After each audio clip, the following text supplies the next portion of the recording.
Hi, I'm Ashley, and today I'm going to be discussing the importance of domestic grown rubber and its potential application for high durability medical gloves.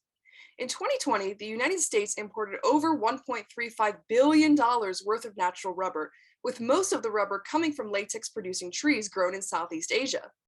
Natural rubber can be used for anything from car tires to medical gloves, and domesticating rubber cultivation can introduce hundreds of new jobs here in the US.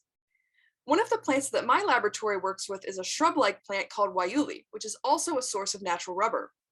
The great thing about this plant is that it is able to be grown in the southwestern United States, it does not induce a latex allergy, and it is extremely durable and stretchy compared to synthetic and even other types of natural rubber. Which brings me to the invention of my medical glove durability testing device.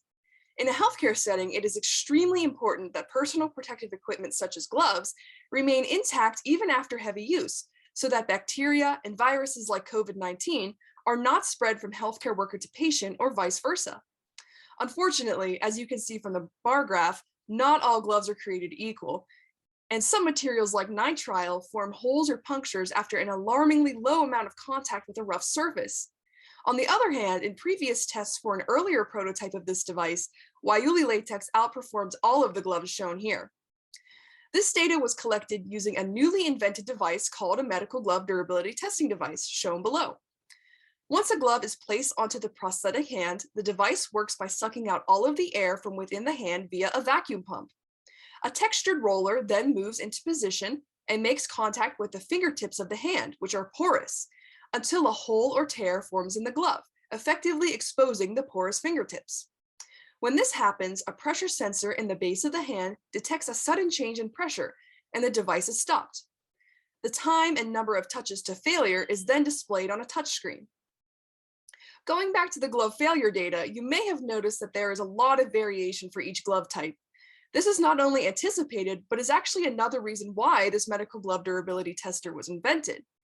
Medical glove quality differs dramatically from manufacturer to manufacturer, and there is currently no manufacturing standard for how durable medical gloves need to be.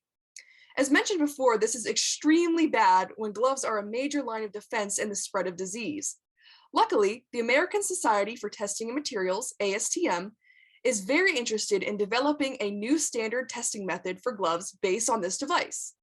Therefore, this device will not only be able to verify the durability of Wayuli gloves compared to other materials, but it will hopefully be implemented in glove manufacturing plants across the US and help make our healthcare workers safer.